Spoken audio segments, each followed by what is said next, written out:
நண்பர்களுக்கு வணக்கம். நான் உங்கள் இம்மானுவேல். நிறைய பேர் சாம்சங் S26 அல்ட்ராவுக்காக காத்துட்டு இருப்பீங்க அப்படிங்கிறது எனக்கு தெரியும். நிறைய பேரா அப்படிங்கிறது சந்தேகம் தான். பட் கண்டிப்பா சில ஸ்பெசிபிக் யூசர்ஸ் வந்து சாம்சங் S26 அல்ட்ராவுக்காக வெயிட் பண்ணிட்டு இருப்பீங்க அப்படிங்கிற மாதிரி நான் உறுதியாகவே நம்புறேன். ஏன்னா இந்த S25 அல்ட்ராவா இருக்கட்டும், S24 அல்ட்ராவா இருக்கட்டும், இந்த அல்ட்ரா சீரிஸுக்குன்னு தனியான ஒரு ஃபேன் பேஸே இருக்கு. அந்த அல்ட்ரா மொபைல் போனை யூஸ் பண்ணவங்க மறுபடியும் பாத்தீங்கன்னா அடுத்த வருஷம் அல்ட்ராவுக்கு தான் அப்கிரேட் ஆகுறாங்க. அதாவது யூசர் தான் அப்கிரேட் ஆகுறாங்க. ஆனா அந்த போன் அப்கிரேட் ஆயிருக்கான ஒரு விஷயம் இருக்கு இல்லையா, அது அப்கிரேட் ஆகணும்ல. ஸ்பெக்ஸ் வைஸ் இம்ப்ரூவ்மெண்ட் இருக்கணும், வேற ஏதாவது புத்திசாலித்தனமா ஏதாவது பண்ணிருக்கணும். அதை சாம்சங் பண்ணிருக்காங்களா அப்படிங்கிறது தான் என்னுடைய கேள்வியா வந்து இருக்கு. இப்ப S26 அல்ட்ரா தொடர்பான லீக்ஸ் வந்து வெளியாகி இருக்குது. அது கிட்டத்தட்ட அமெரிக்கால $1300 லான்ச் ஆகும் அப்படிங்கிற மாதிரியான இன்ஃபர்மேஷன் நமக்கு கிடைக்க பெற்றிருக்கிறது. $1300 அப்ராக்சிமேட்டா நம்ம கன்வெர்ட் பண்ணோம்னு வச்சுங்களேன், ஆல்மோஸ்ட் 1,17,000 18,000 அந்த பிரைஸுக்கு வரும். இப்பதான் டாலர் 89 ரூபா 96 பைசா 56 பைசா 89 90 ரூபாய்க்குள்ள இருக்குது. நம்ம இந்த வீடியோவை ரெக்கார்ட் செய்து கொண்டிருக்கக்கூடிய நேரத்தில் இது வந்து வேரி ஆகும் போது நம்ம கன்வெர்ட் பண்ணோம்னா அந்த பிரைஸும் வந்து வேரி ஆகும். எப்படி பார்த்தாலும் அப்ராக்சிமேட்டா 1,20,000 நம்ம வச்சுப்போம். அப்ப இந்தியாவில் லான்ச் ஆகும் போது இது என்ன பிரைஸுக்கு லான்ச் ஆகும் அப்படிங்கறத நீங்களே முடிவு பண்ணிக்கோங்க. 20,000 அதிகமா வச்சு கூட அவங்க விக்கிட்டுங்க. பட் ஸ்பெக்ஸ் வைஸ் ஏதாவது இம்ப்ரூவ்மெண்ட் காட்டணும் இல்லையா? 8 Lite Gen 5 SoC மட்டும் இருந்தா போதுமா? ஏன்னா கொஞ்ச நாளுக்கு முன்னாடி பேட்டரி சைஸ்ல இம்ப்ரூவ்மெண்ட் இருக்கும் அப்படிங்கிற மாதிரி நிறைய லீக்ஸ் வெளியாகிறத நம்மளால பார்க்க முடிஞ்சது. 5200 mAh சில பேர் சொல்லிட்டு இருந்தாங்க. சில பேர் 5500 mAh கெபாசிட்டி கொண்ட பேட்டரி எல்லாம் இருக்கும்னு கூட சொல்லிட்டு இருந்தாங்க. ஆனா இப்ப எதுவுமே இல்லைங்கிறது தான் நமக்கு தெரிய வந்திருக்குது. 5000 mAh தான் வந்து இருக்குமா? அதுதான் இப்போதைக்கு நமக்கு கிடைக்க வந்திருக்கிற இன்ஃபர்மேஷன். சாம்சங் S26 அல்ட்ராவுக்காக நீங்க வெயிட் பண்ணிட்டு இருந்தீங்கன்னாக்கா இந்த முறையும் அவங்க வந்து 5000 mAh பேட்டரி கெபாசிட்டி தான் கொடுக்க போறாங்களாம். இதை பத்தி நீங்க என்ன நினைக்கிறீங்க? பேட்டரி கெபாசிட்டி இன்க்ரீஸ் ஆனாலும் பேட்டரி பேக்கப் இன்க்ரீஸ் ஆகாம இருந்தா அது ஒரு சரியான போக்கு கிடையாது. இவங்க 8 Lite வச்சு இந்த 5000 mAh பேட்டரி கெபாசிட்டியோட நல்ல ஒரு பேட்டரி பேக்கப்பை ப்ரொடியூஸ் பண்ணியிருந்தாங்க. 8 Gen 3 வச்சு S24 அல்ட்ரால கூட ஒரு பெட்டரான பேட்டரி பேக்கப்பை தான் அவங்க டெலிவர் பண்ணியிருந்தாங்க. பட் நாளடைவில் அந்த சாஃப்ட்வேர் அப்டேட்டுக்கு அப்புறம் தான் அதுல சில டிஃபரன்சஸ் இருக்கிறத நம்மளால பார்க்க முடிந்தது. அந்த மாதிரி இந்த மொபைல் போன் லான்ச் ஆகும் போது 8 Lite Gen 5 SoCயோட நல்ல பேட்டரி பேக்கப் கொடுக்கக்கூடிய ஒரு மொபைல் போனா வருவதற்கான வாய்ப்புகள் இருக்கு. 8 மணி நேரம் கூட SOT வந்து கொடுக்கலாம். அதெல்லாம் வந்து கொடுத்துருவாங்க. இந்த போன் லான்ச் ஆகும் போது அப்படிதான் வந்து வரும். பட் அதுக்கப்புறம் அவங்க அடுத்தடுத்த அப்டேட்ஸை புஷ் பண்ணும்போது இந்த பேட்டரி பேக்கப் மாதிரியான விஷயங்கள்ல அதிகமா கான்சென்ட்ரேட் பண்ண தவறாங்களோ அப்படிங்கிற மாதிரி தான் நமக்கு வந்து தோணுது. சாம்சங் மேல நமக்கு 1000 வெறுப்பு இருக்கலாம். ஏன்னா அது வந்து உண்மையிலே நம்மள வெறுப்பேத்துது கடுப்பேத்துதுங்கிறதெல்லாம் நிதர்சனமான உண்மைதான். சாம்சங்காக இத்தனை பேர் வந்து காத்துட்டு இருக்காங்க. பட் நமக்கு அது என்ன கொடுத்தது? ஒரு படத்துல விவேக் டானா நடிச்சிருப்பாரு இல்லையா? அப்ப அவங்க ஃப்ரெண்ட்ஸ் 2 பேர் கேட்பாங்கல்ல, இந்த மக்களுக்கு எல்லாம் நீங்க என்ன பண்ண போறீங்க? உங்க 2 பேருக்கு என்ன பண்ண? ஒன்னும் பண்ணல, அதேதான் அவங்களுக்கும் போய் சொல்லு அப்படிங்கிற மாதிரி இவங்க அப்ப அந்த மாதிரி தான் பண்ணிட்டு இருக்காங்க. சாம்சங் வந்து ரொம்ப விரும்பி வாங்குறவங்களுக்கு கூட அவங்க எதுவுமே பண்றது கிடையாது. பொதுமக்களுக்கு மட்டும் அவங்க என்ன பண்ணிட போறாங்க? சாம்சங்ங்கிற அந்த பிராண்ட் வேல்யூவை வச்சு மொபைல் போனை தான் செல் பண்றாங்க. சரி, அதெல்லாம் இருக்கட்டும். இப்போ இதுல கிடைத்திருக்கக்கூடிய ஒரு இன்ஃபர்மேஷன் என்னன்னா, லாஸ்ட் டைம் லான்ச் ஆன மாதிரி அந்த ப்ளூடூத் சப்போர்ட் இல்லாம அந்த S Pen வராதான். அந்த S Penல ப்ளூடூத் சப்போர்ட் இருப்பதற்கான வாய்ப்பு இருக்கு அப்படிங்கிற மாதிரியான சில தகவல்களும் கிடைக்க வந்திருக்கிறது. தெரிய வந்திருக்கிற அந்த லீக் பிரகாரம் பாத்தீங்கன்னாக்கா நல்லா தான் இருக்கு. பட் நிஜத்திலேயே அவங்க S26 அல்ட்ரால இந்த மாதிரி கொண்டுட்டு வருவாங்களாங்கிறத நம்ம வெயிட் பண்ணி தான் பார்க்கணும். அந்த பேட்டரி சைஸ்ல டிஃபரன்ஸ் இல்லைங்கிறது வந்து ரொம்ப வருத்தமா தான் இருக்குது. பட் அவங்க ப்ரொடக்ஷன்லாம் ஏற்கனவே ஸ்டார்ட் பண்ணி எல்லா ஒர்க்கும் வந்து நடந்து முடிஞ்சிருக்கும். நம்ம கொஞ்ச நாளுக்கு முன்னாடி இந்த லீக் வெளியாகும் போதே சொல்லியிருந்தோம், இவ்வளவு நாள் அவங்க வந்து எல்லா விஷயங்களையும் பண்ணிட்டாங்க, R&D மாதிரியான அந்த விஷயங்கள்லாம் பேக் எண்ட்ல நடந்திருக்கும். அப்படி இருக்கும் போது திடீர்னு பேட்டரி சைஸ்ல அவங்க இம்ப்ரூவ்மெண்ட்டை கொண்டுட்டு வர முடியுமான்னு கேட்டீங்கன்னாக்கா அது கொஞ்சம் சப்ஜெக்டிவான விஷயம் அப்படிங்கிற மாதிரி தான் சொல்லியிருந்தோம். கொஞ்சம் கஷ்டமான விஷயம் அப்படிங்கிற மாதிரி அதில் மென்ஷன் பண்ணி நம்ம பேசியிருந்தோம். பட் இப்போ நமக்கு ஓரளவுக்கு தெரிய வந்திருக்குது 5000 mAh பேட்டரியா அவங்க ரிட்டைன் பண்ணுவாங்க அப்படிங்கிற மாதிரி. லாஸ்ட் இயர் என்ன மாதிரியான அந்த கேமரா சென்சார்ஸ் இருந்ததோ அதே சென்சார்ஸ் தான் வந்து இருக்கும் அப்படிங்கிற மாதிரி சொல்றாங்க. 200 மெகா பிக்சல் f1.4 அப்பர்ச்சர் சைஸோட ஒரு மெயின் சென்சார் இருக்க போகுது. அதுக்கப்புறம் பாத்தீங்கன்னாக்கா 50 mega pixel ultra wide sensor ஒன்று இருக்க போகுது. இது இல்லாம 50 மெகா பிக்சலுக்கான 5x பெரிஸ்கோபிக் சென்சார் இருக்கும் அப்படிங்கிற மாதிரியான எக்ஸ்பெக்டேஷன் வந்து இருக்கு. இவை தவிர்த்து அந்த 12 மெகா பிக்சல் 3x டெலிபோட்டோ சென்சாரும் வந்து இருக்கும். இதோட காம்பினேஷன்ல 100x 120x கூட அவங்க வந்து சொல்லுவாங்க. குவாலிட்டியும் ஓரளவுக்கு ப்ரொடியூஸ் பண்ணிடும். ஏன்னா அந்த SoC மாறுது ஆகுது இல்லையா. 80 Lite Gen 5 SoCங்கிறது வெல் கேப்பபிளான SoC. அதோட ISP வந்து வேற லெவலில் தான் இருக்கும். ஸோ இவங்க ப்ராசஸிங் பண்ணி 100x எடுத்த ஃபோட்டோவை கூட நல்ல அழகாக மாற்றி நமக்கு வந்து கொடுப்பாங்க. கேலக்ஸி ஏஐயில் அவங்க அதிகமாக கான்சென்ட்ரேட் பண்ணிட்டு இருக்காங்கிறதுல மாற்று கருத்துக்கள் கிடையாது. ஸோ அதுவே பார்த்தீங்கன்னா உங்களுக்கு ஒரு அட்வான்டேஜ் தான். ஸோ 100x ஃபோட்டோவில் இருக்கக்கூடிய அந்த நாய்ஸஸ்லாம் ரெடியூஸ் பண்ணி கொஞ்சம் ஸ்மூத்தன் பண்ணி கொஞ்சம் ஷார்பன் பண்ணி அழகாக இவங்க வந்து ரீட்டைன் பண்ணுறதுக்கு முயற்சி பண்ணுவாங்க.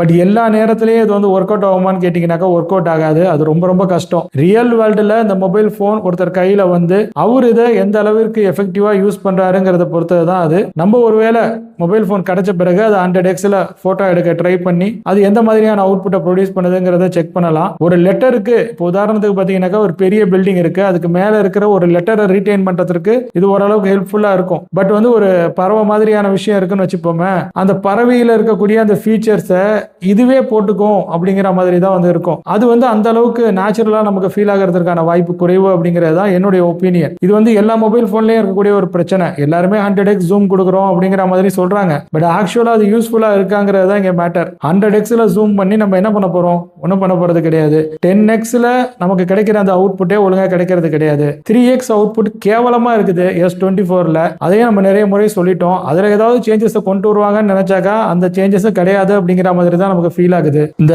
Note 10 சீரிஸ் வந்தது இல்லையா, Note 10, Note 10 Plus சாம்சங்கில், அதில் இந்த கேமரா சென்சார் சுவிட்ச் ஆகிற விதத்தை பார்த்தீங்கன்னாக்கா பயங்கர ஸ்மூத்தாக இருக்குங்க, அழகாக இருக்கும். இப்போ அப்படியே இருக்குது. சாம்சங் S24 அல்ட்ராவை எடுத்து நம்ம ஜூம் பண்ணோம்னாக்கா அந்த சென்சார் சுவிட்ச் ஆகும் போது நம்ம மூஞ்சை ஜூம் பண்ணிட்டு இருந்தோம்னாக்கா அது எங்கேயோ கொண்டு போய் ஃபோக்கஸை மாற்றுது. அதுக்கப்புறம் திரும்ப நம்ம வந்து மூஞ்சிக்கு ஃபோக்கஸை மாற்றி வைக்க வேண்டியதாக இருக்குது. அப்படி தாங்க இருக்குது. சென்சார் சுவிட்ச் ஆகும் போது அது பார்த்திங்கன்னா வேற எங்கேயோ போய் ஃபோக்கஸுக்கு போயிடுது. அந்த சென்சார் பிளேஸ்மெண்ட் பண்ண விதம் வேறு மாதிரி இருக்குது. அண்ட் இவங்க சாஃப்ட்வேர் சைடில் கொஞ்சம் கான்சன்ட்ரேட் பண்ணி இந்த மாதிரியான அந்த சென்சார் சுவிட்சிங்கெல்லாம் இன்னும் நெறிப்படுத்துறதுக்கு ஏதாவது முயற்சி பண்ணலாம். ஸோ இதெல்லாம் சின்ன சின்ன விஷயங்கள். சாம்சங் S26 அல்ட்ரால பெரிய அளவுக்கு சேஞ்சஸ் இல்லைன்னு நம்ம சொன்னாலுமே சின்ன அளவுக்கான சேஞ்சஸ் அவங்க கொடுத்தாங்கன்னா அதுவே நல்ல விஷயமா தான் நான் வந்து பார்க்குறேன். இந்த மாதிரியான சின்ன சின்ன விஷயங்கள்ல அவங்க கான்சென்ட்ரேட் பண்றதே தவறிட்டாங்க. இந்த SoC ஆஸ்பெக்ட்ல நாங்கள் 80 Lite Gen 5 கொடுக்க போறோம், இதுக்கு வந்து ஒரு வேப்பர் சேம்பர் கூலிங் ரொம்ப பெருசாக வைக்க போறோம். அஃப்கோர்ஸ் S26 அல்ட்ரால ஒரு பெரிய வேப்பர் சேம்பர் கூலிங் சிஸ்டம் இருக்கும் அப்படிங்கிற மாதிரியான இன்ஃபர்மேஷன் நமக்கு வந்து ஒரு கன்ஃபார்மான விஷயமாவே கிடைச்சிருக்குதுன்னு சொல்லலாம். கண்டிப்பா பெரிய அளவில் வேப்பர் சேம்பர் கூலிங் மெக்கானிசம் வந்து இதில் வந்து இருக்க போகுது. ஸோ அந்த தெர்மல்ஸை கண்ட்ரோலில் வச்சுக்கிறதுக்காக. பட் அப்படி இருந்தும் பார்த்தீங்கன்னாக்கா இது பல டெஸ்ட்டில் வந்து தோத்துரும்னு சொல்லுவாங்க. பட் அந்த டெஸ்ட்டுங்கிறதே பார்த்தீங்கன்னாக்கா ஒரு எஃபெக்டிவான ஒரு விஷயம் வந்து கிடையாது. இப்போ வைல்ட் லைஃப் ஸ்ட்ரெஸ் டெஸ்ட்டாக இருக்கட்டும், இல்லை வேற ஏதாவது டெஸ்ட்ஸாக இருக்கட்டும், ஆன்டிடி ஸ்கோராக இருக்கட்டும், இதெல்லாம் வச்சு ஒரு மொபைல் ஃபோன் இந்த அளவுக்கு தான் பெர்ஃபார்ம் பண்ணும் அப்படிங்கிற மாதிரி நம்மளால சொல்ல முடியுமான்னு கேட்டிங்கனாக்கா சத்தியமாக அது முடியாது. ரியல் வேர்ல்டு எக்ஸ்பீரியன்ஸுங்கிறது வேறு மாதிரி இருக்குது. நம்ம என்ன தான் S24 அல்ட்ராவை அடித்து ஊற்றினாலும் வேறு எல்லா மொபைல் ஃபோனோட கம்பேர் பண்ணும்போது ரெண்டரிங் ஸ்பீட் வந்து இதில் தான் பெட்டராக இருக்கிற மாதிரி நான் வந்து ஃபீல் பண்ணுறேன். ஃப்ரேம் ட்ராப்பும் பார்த்தீங்கன்னாக்கா அந்த வீடியோவில் ரொம்ப கம்மியாக இருக்குது. ஸோ ஹை பிட் ரேட்டில் இருக்கக்கூடிய ஒரு வீடியோவை எடிட் பண்ணும் போது அதை ரொம்ப வேகமாக ப்ராசஸ் பண்ணுற கேப்பபிலிட்டிங்கிறது S24 அல்ட்ராவுக்கு இருக்குது. இந்த மாதிரி தான் S25 அல்ட்ராவும் இருக்கும். அதே மாதிரியே தான் S26 அல்ட்ராவும் இருக்க போகுது. நீங்கள் வேணால் கம்பேர் பண்ணி பார்த்துக்கோங்க. சைனீஸ் மொபைல் ஃபோன் பிராண்டில் ஒரு கேமிங் மொபைல் ஃபோன்னு சொல்லி லான்ச் பண்ணுறாங்க இல்லையா, iQOO 15 வேணாலும் நீங்கள் எடுத்துக்கோங்க. சரி, iQOO 15 வேணானாக்கா Xiaomi மொபைல் ஃபோன்ஸை நீங்கள் எடுத்துக்கோங்க. 15 அல்ட்ராவாக இருக்கட்டும், அதையும் நீங்கள் S23 அல்ட்ரா இல்லை S24 அல்ட்ராவை கம்பேர் பண்ணி பாருங்கள். குறிப்பாக 4K 60 FPS வீடியோ எடுத்து ரெண்டர் பண்ணி பாருங்கள். S24 அல்ட்ராவோ S23 அல்ட்ராவோ மாஸ் பண்ணிட்டு போயிட்டு இருக்கும். உண்மையிலேயே அது நீங்கள் சைட் பை சைடு வச்சு கம்பேர் பண்ணீங்கன்னாக்கா உங்களுக்கு இதில் இருக்கக்கூடிய அந்த டிஃப்ரென்ஸஸை ஃபீல் பண்ண முடியும். சாம்சங் வந்து எனக்கு பிடிச்சிருக்குது. சில ஆஸ்பெக்டில் இந்த வீடியோ எடிட் பண்ணுற ஆஸ்பெக்டில் தான் எனக்கு வந்து சாம்சங் வந்து ரொம்ப பிடிச்சிருக்குது. நல்ல ஸ்பீடாக இருக்குது, நல்ல ரெஸ்பாண்ட் பண்ணுது, அண்ட் சவுண்ட் குவாலிட்டியை கேப்சர் பண்ணுற விதம் ரொம்ப நல்லா இருக்குது. குறிப்பாக எக்ஸ்டர்னல் மைக் நம்ம யூஸ் பண்ணும்போது வேறு எந்த மொபைல் ஃபோனை விடவும் ரொம்ப பெட்டரான சவுண்ட் குவாலிட்டியை இதனால் ப்ரொடியூஸ் பண்ண முடியுதுங்கிறது தான் நிதர்சனமான உண்மை. இப்போ 6.9 இன்ச்சுக்கான M14 OLED டிஸ்பிளே தான் அவங்க வந்து யூஸ் பண்ண போகிறாங்க. இது இன்னைக்கு தேதிக்கு மார்க்கெட்டில் இருக்கக்கூடிய ஒன் ஆஃப் த பெஸ்ட் டிஸ்பிளேன்னு சொல்லலாம். ஸோ டிஸ்பிளே வைஸ் பார்த்தீங்கன்னாக்கா இங்கே கண்டிப்பாக சில பல டிஃப்ரென்சஸ் வந்து இருக்க போகுது. அண்ட் ப்ரைவசி ஸ்க்ரீன் ஃபியூச்சரும் அதில் இருக்கும் அப்படிங்கிற மாதிரி சொல்கிறாங்க. அது என்னது ப்ரைவசி ஸ்க்ரீன்னு கேட்டிங்கன்னா சைட்லேருந்து பார்த்தாக்கா தெரியாதான், நேராக பார்த்தா தான் தெரியுமா. ஸோ அதுதான் ப்ரைவசி ஸ்க்ரீன் அப்படிங்கிற மாதிரி அவங்க சொல்லுவாங்க. ஆன்டி ரிஃப்ளெக்டிங் கோட்டிங்காக இருக்கும். ஸோ அதில் வந்து ரிஃப்ளெக்ஷன்ஸ் ரொம்ப கம்மியாக இருக்க போகுது. ஸோ ஒரு தரமான டிஸ்பிளே தான் சாம்சங் S26 அல்ட்ராவில் இந்த முறை யூஸ் பண்ண போறாங்க. அமெரிக்கால 16 GB ரேமுக்கான சப்போர்ட் இருக்கும் அப்படிங்கிற மாதிரியும் சில இன்ஃபர்மேஷன்ஸ் நமக்கு கிடைக்க வந்திருக்குது. உண்மையிலேயே அங்க 16 GB ரேமோட லான்ச் ஆகுதாங்கிறத பார்க்கலாம். இவை தவிர்த்துன்னு பாத்தீங்கன்னாக்கா டேட்டா டிரான்ஸ்ஃபர் ஸ்பீட்லாம் இன்க்ரீஸ் ஆகியிருக்கு அப்படிங்கிற மாதிரி சொல்லியிருக்காங்க. ரேம்ல கூட அவங்க LPDDR6க்கு போறாங்களான்னு தெரியல. பட் LPDDR6க்கான எல்லா விஷயமும் அவங்கள்ட்ட இருக்குது. S26 அல்ட்ரால அதை கொண்டு வர போறாங்களா, S27 அல்ட்ரால அதை கொண்டு வர போறாங்களாங்கிறது தான் இப்போ மேட்டர். அதுக்கப்புறம் ஒயர்டு சார்ஜிங்ல 60 வாட் சப்போர்ட் கொடுக்க போறாங்க. அப்பாடா 60 வாட் சப்போர்ட் கொடுத்துருக்காங்க அப்படிங்கிற மாதிரி சில பேர் ஃபீல் பண்ணலாம். பட் அதுல என்னங்க இருக்கு, 25 what it's enough. Wireless charging ஸ்பீடை வந்து 25 வாட்டா இன்க்ரீஸ் பண்ணிருக்கோம் அப்படிங்கிற மாதிரி சொல்லியிருக்காங்க. நான் தொடர்ந்து சொல்றது தான், ஒயர்லெஸ் சார்ஜிங் மேல எனக்கு பெரிய அளவு உடன்பாடுலாம் கிடையாது. ஸோ ஒயர்டு சார்ஜிங்ல ஓரளவுக்கு இம்ப்ரூவ்மெண்ட் இருக்கு. பட் பெரிய வேரியேஷன் ஒன்றும் தெரியாது. 45 வாட்டுக்கும் 60 வாட்டுக்கும் என்ன பெரிய டிஃபரன்ஸ் தெரிய போகுது, பெரிய அளவில் ஒன்றும் தெரிஞ்சிடாது. குறிப்பா பாத்தீங்கன்னாக்கா ஒரு குறிப்பிட்ட டெம்பரேச்சரை ரீச் பண்ண பிறகு அது அந்த சார்ஜிங் ஸ்பீடையும் குறைக்க ஆரம்பிக்கும். ஸோ ஆட்டோமேட்டிக்கா அவங்க வந்து சில விஷயங்கள்லாம் கண்ட்ரோல் பண்றதுக்கு முயற்சி பண்ணுவாங்க. இதெல்லாம் சாம்சங் கிட்ட இருக்கிற நல்ல விஷயங்கள். ஸோ பேட்டரியை வந்து லாங் டேர்ம்ல யூஸ் பண்றதுக்கு என்னென்னலாம் பண்ணணுமோ அதெல்லாம் வந்து பண்ணுவாங்க. ஆனா இப்போ சமீப காலத்துல சாம்சங் மொபைல் போன்ல தான் பேட்டரி வீங்குது அப்படிங்கிற மாதிரியான நிறைய பிரச்சனைகளும் வருது. ஸோ சாம்சங் வந்து என்ன பண்றாங்கன்னு தெரியல. S26 அல்ட்ரா அப்படிங்கிற மாதிரியான ஒரு மொபைல் போனை லான்ச் பண்ண போறாங்க. பட் பெரிய அளவுக்கு டிஃபரன்ஸே இல்லைனாக்கா அந்த மொபைல் போனை எதுக்கு லான்ச் பண்ணும், வருஷம் வருஷம் ஒரு மொபைல் போனை லான்ச் பண்ணும் அல்ட்ரா சீரிஸ்லங்கிறதுக்காக லான்ச் பண்றாங்களான்னு தெரியல. இல்ல சாஃப்ட்வேர் சைட்ல நான் இந்த அளவுக்கு இம்ப்ரூவ்மெண்ட்டை காட்டிட்டு இருக்கேன் அப்படிங்கிற மாதிரி சொல்ல வராங்களான்னு எனக்கு வந்து தெரியல. ஏன்னா கேலக்ஸி AI வந்து இந்த முறை எப்படி செயல்பட போகுது அப்படிங்கிற மாதிரி தான் நம்ம பார்க்க வேண்டியதா இருக்குது. பிக்சலுடைய ஸ்ட்ராட்டஜியை இவங்களும் கையில் எடுக்கிறதுக்கு நிறைய வாய்ப்புகள் இருக்கு. ஏன்னா நிறைய பேர் கேட்கறது என்னன்னாக்கா, பிக்சல்ல பாத்தீங்கன்னா அந்த டென்சார் SoC இருக்கு இல்லையா, அது வந்து ஒரு பவர்ஃபுல்லான SoC கிடையாது. அதுவே போதுமான அளவுக்கு இருக்குது பிக்சல் மொபைல் ஃபோனுக்கு. அதை வச்சுட்டே அவங்க வந்து ஸ்டேபிளான வீடியோ அவுட்புட் கொடுக்குறாங்க. அண்ட் வீடியோவோட குவாலிட்டியும் ரொம்ப நல்லா இருக்கு. இமேஜ் ப்ராசஸிங் ரொம்ப சூப்பராக இருக்கு.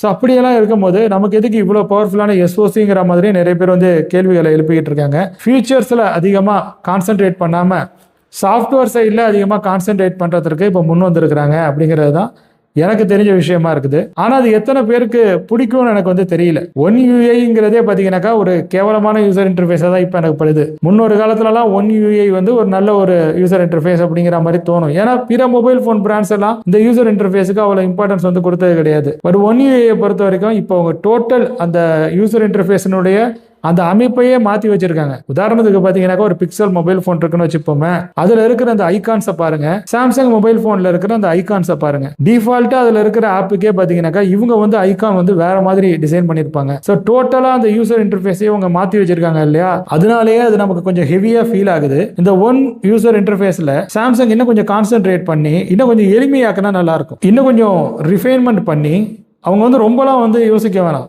ஸ்டாக் ஆண்ட்ராய்டில் இருக்கக்கூடிய அந்த எக்ஸ்பீரியன்ஸை அப்படியே கொடுக்குற மாதிரி ஒரு யூசர் இன்டர்ஃபேஸாக அது இருந்தால் கூட எனக்கு வந்து ஓகே தான். மற்றபடி ஒன் யூஏலையும் சில இம்ப்ரூவ்மெண்ட்ஸ் இந்த காலகட்டத்திற்கு தேவைப்படுது அப்படிங்கிற மாதிரி தான் நான் ஃபீல் பண்ணுறேன். உங்களுடைய ஒப்பீனியன் என்ன? இந்த சாம்சங் S26 அல்ட்ராவுக்காக யாராவது இங்கே வெயிட் பண்ணிட்டு இருக்கீங்களா? அப்படி வெயிட் பண்ணிட்டு இருக்கக்கூடிய நபராக நீங்கள் இருந்தீங்கன்னாக்கா சாம்சங் வந்து ஒரு இம்ப்ரூவ்மெண்ட்டுமே இல்லாமல் இந்த SoCயையும் ஒரு நல்ல டிஸ்பிளேவும் வைத்து இந்த மொபைல் ஃபோனை லான்ச் பண்ணுறதை பற்றி நீங்கள் என்ன நினைக்கிறீங்க? உங்களுக்கு இது சரின்னு தோணுதா? இல்லை அவங்க சாஃப்ட்வேர் சைடில் நிறைய இம்ப்ரூவ்மெண்ட்டை நமக்கு கொடுத்துருப்பாங்க, கேலக்ஸி AI மூலயமா நிறைய புது ஃபீச்சர்ஸை அவங்க லான்ச் ஈவெண்ட் அப்போ எக்ஸ்பிளைன் பண்ணி நம்மளை இம்ப்ரெஸ் பண்ணுவாங்க அப்படிங்கிற மாதிரி நீங்கள் நினைக்கிறீங்களா? உங்களுடைய கருத்தை நீங்கள் மறக்காமல் எங்கள் கூட ஷேர் பண்ணிக்கோங்க. அவ்வளோதான் இந்த வீடியோவை பொறுத்த வரைக்கும். இந்த வீடியோ உங்களுக்கு பயனுள்ள வகையில் அமைஞ்சிருக்கும் அப்படிங்கிற மாதிரி நான் வந்து நம்புகிறேன். இந்த வீடியோ உங்களுக்கு பயனுள்ளதாக அமைந்திருக்கு அப்படிங்கிற மாதிரி தோணுச்சுன்னா நீங்கள் இந்த வீடியோவை லைக் செய்து கொள்ளுங்க, உங்கள் நண்பர்களுடன் பகிர்ந்து கொண்டு ஷேர் செய்து கொள்ளுங்க. மறக்காமல் நமது இமானுவேல் எக்ஸ்ப்ளோர்ஸ் யூடியூப் பக்கத்திற்கு சப்ஸ்கிரைப் மற்றும் ஃபாலோ செய்து வைத்துக் கொள்ளுங்க. மேலும் பல இன்ட்ரெஸ்டிங்கான இன்ஃபர்மேஷன்ஸோட அடுத்தடுத்த வீடியோஸில் உங்கள் அனைவரையும் சந்திக்கிறேன். அதுவரையில் உங்களிடமிருந்து விடைபெற்றுக் கொள்வது உங்கள் இமானுவேல். நன்றி, வணக்கம்.